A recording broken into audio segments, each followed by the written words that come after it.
welcome to my channel. My name is Venus, and today is all about dark books. This is a collaboration from Beccie from Bex Reads. She got together quite a few booktubers to talk about some of their dark book recommendations. So thank you, Beccie, for putting this together. I will have a link of everyone's channels down below, so please check out their videos as well. So, of course, dark books is subjective. Everyone kind of has their own personal triggers, what they feel like is dark. It also, for me, is going to be multiple genres because I do read quite a few different genres. When I was putting this list together, I was thinking about certain themes, atmospheres, characters, triggers, of course, that I felt were just very dark to me when I was reading them. Books that may have left an impression on me, scenes that I will never forget from certain books. So we are going to start with romance. I don't typically read a lot of dark romance. When I'm in the mood for a romance, it's usually something fluffy with a happy ending and, rainbows and butterflies. But there have been a few dark romance books that I have read and that I've absolutely loved. And of course, I'm sure this may be on quite a few people's lists, but that is going to be Butcher and Blackbird by Brynne Weaver. This is about two serial killers who kill other serial killers and end up having a pretty funny meeting in the very beginning of this book. And of course, it goes on from there. They challenge each other. There's this challenge that they're doing against each other, and I think it's years span over time. And of course, there's love and there's killing and there's really dark themes talked about in this book. Triggers, of course.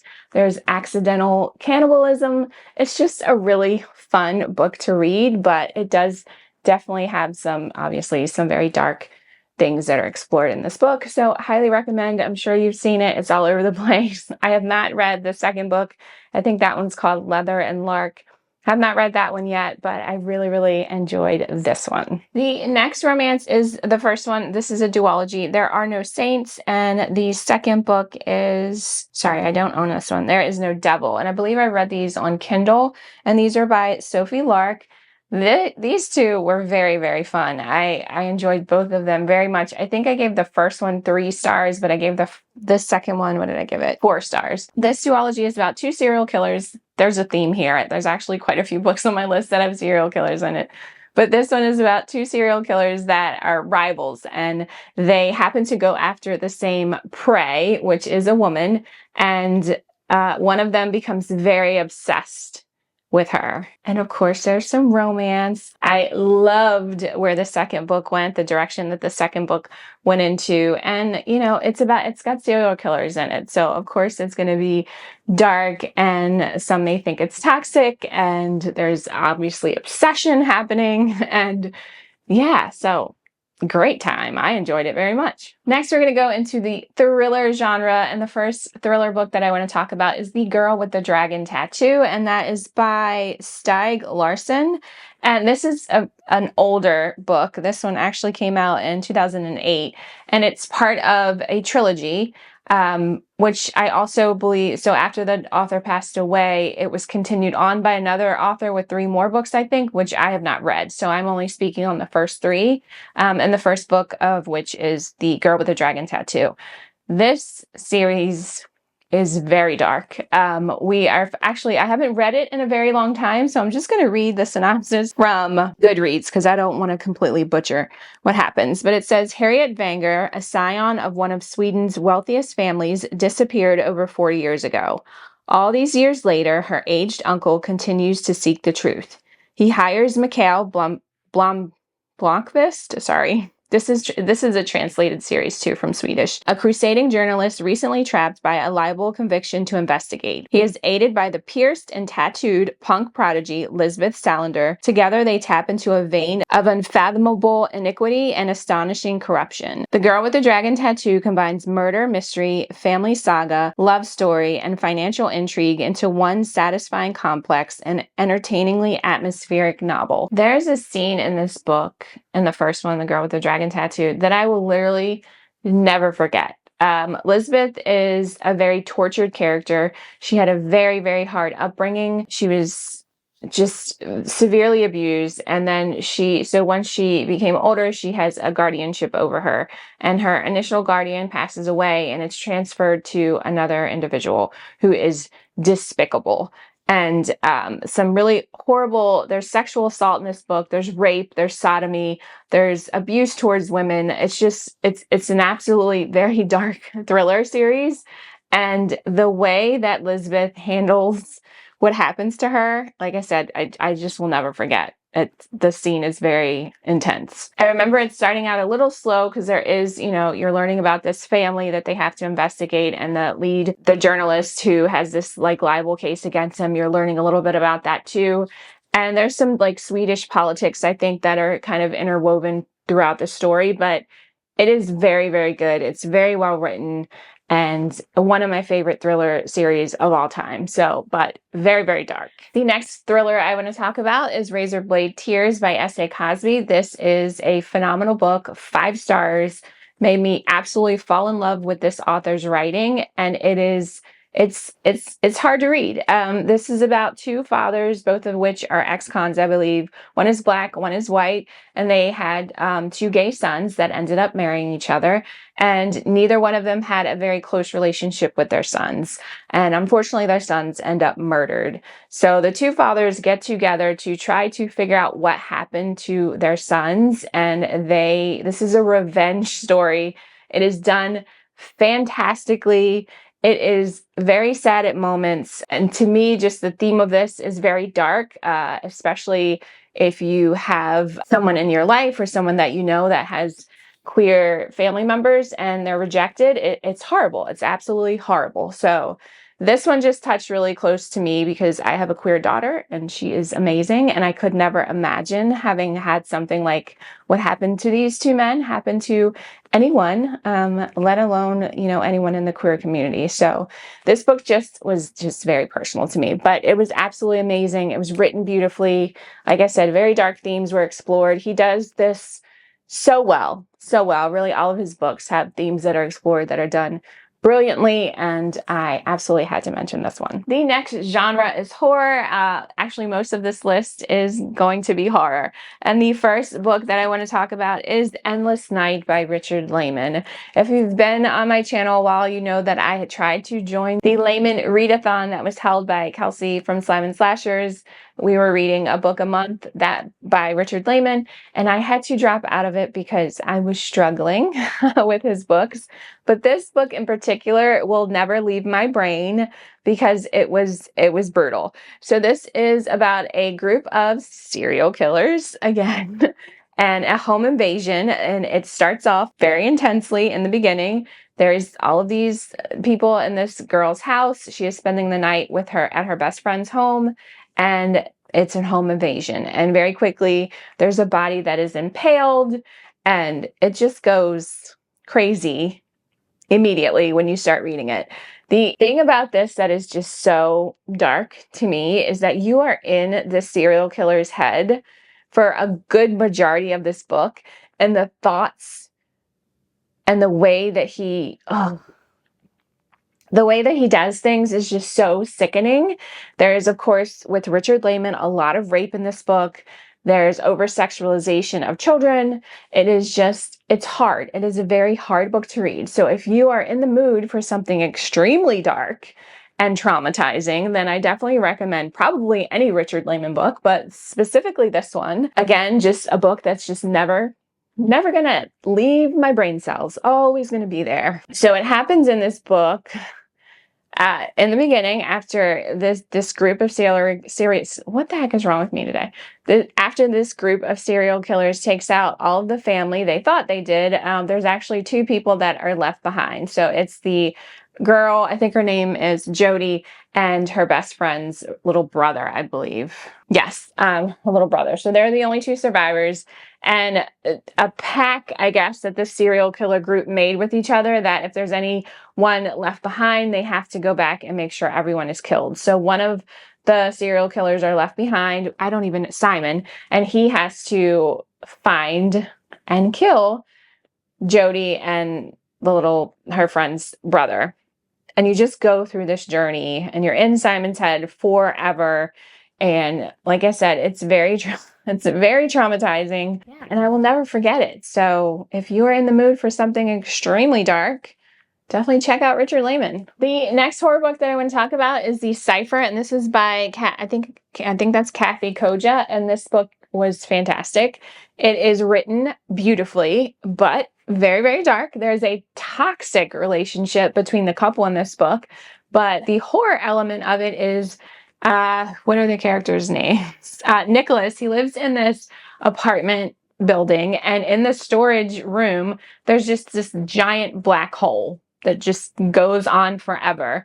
And he and his girlfriend, Nakota, are just kind of become obsessed with it, especially Nakota. She wants to know what is in this hole. And they start putting things on a string and dropping them kind of down, feeding it down into the hole and bringing it back up. And it comes back up, not the same as when they put it down. And this, I think, takes place in the 90s. There's like video stores like Blockbuster where Nicholas works at, and he ends up bringing a camcorder to record when they take something down into this black hole and when it comes back up. And this video becomes like an obsession of Nakota's, and the story goes from there. And this book is very dark. It is super creepy. You want to know what the hell is in this black hole the entire time you're reading it. The writing style is absolutely stunning. The ending was crazy, and I loved it. So highly recommend this one if you are in the mood for a very weird, dark horror book. Next up is The Mother Thing by Ainsley Hogarth, one of my absolute favorite reads, I think 2 years ago. And still, I think about this book to this day. This book is about Ralph and Abby, and they move into Ralph's mom's house. And Abby had kind of a really bad relationship with her mom. So she's thinking, hey, you know, they're a couple. I think they're married. Yeah, they're married. And she's excited to be living with his mom. Well, come to find out, his mother is a horrible person. Absolutely horrible. She dies very early on in the book, pretty much in the first couple pages. And she comes back and she starts haunting, Ralph? She starts haunting Ralph. So Ralph starts descending and spiraling into like this severe depression. And Abby is like determined to try to save him and try to get rid of this ghost of his mom that is haunting him, both of them. And the turn that this book takes in the end, I was not expecting at all. My favorite part is Abby has the darkest sense of humor and the darkest inner monologue, and it's very entertaining. And I could not put this book down. It was fantastic. Like I said, one of my favorite books from a couple years ago. It's definitely time for me to reread this. But the ending, like I said, was pretty shocking to me. I did not see it coming at all. So highly recommend if you want a dark book that has a little bit of humor, or I thought it was funny because Abby's, like I said, inner monologue is hilarious. I think I didn't have anything in here. Oh, I can't find any good quotes. I definitely need to go back and reread this and annotate, because I just remember the things that Abby was thinking were absolutely insane. So highly recommend this one. Next up is Near the Bone by Christina Henry. This is obviously another horror book. This one is a monster horror as well as just a despicable human being that takes this woman as his wife, moves her up into the mountains. They are completely isolated, and he's just horrible to her. And then one day, a group of people come to search up in this area for this like mysterious monster that there's been a rumor about, and she tries to warn them that they need to leave because her husband is crazy. And it goes from there, and the darkness and the mood and the atmosphere in this book was so well written.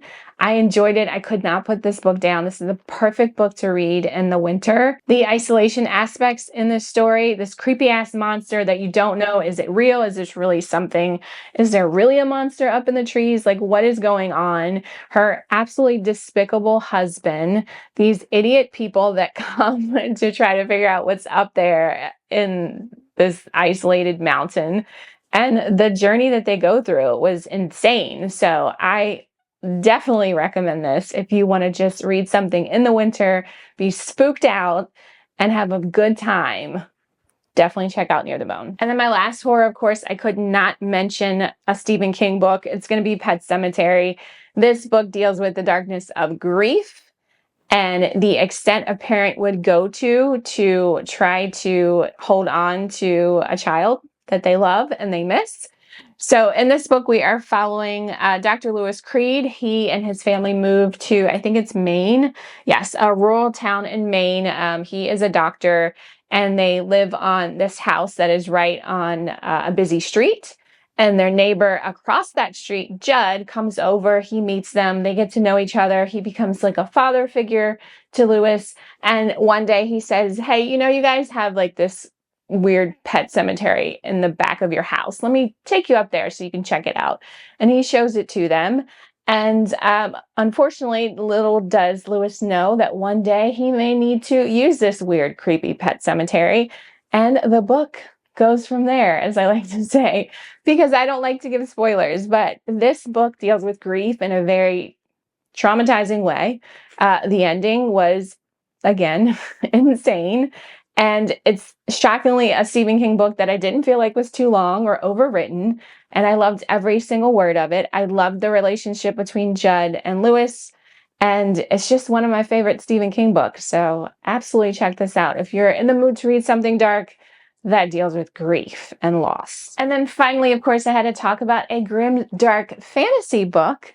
And my favorite of all time is going to be A Song of Ice and Fire. So Game of Thrones. This is top God tier perfection for me. I love every single theme in this book. The darkness of these characters, the ominous feeling that winter is coming, these crazy White Walkers that you don't know what the heck they are, and the wall, and all of these different scheming families that are trying to get the throne. I mean, there's just so many things that are explored in this vast world that George R.R. Martin has created. And it's my all-time favorite. My all-time favorite. I love grimdark fantasy. I need to read more of it.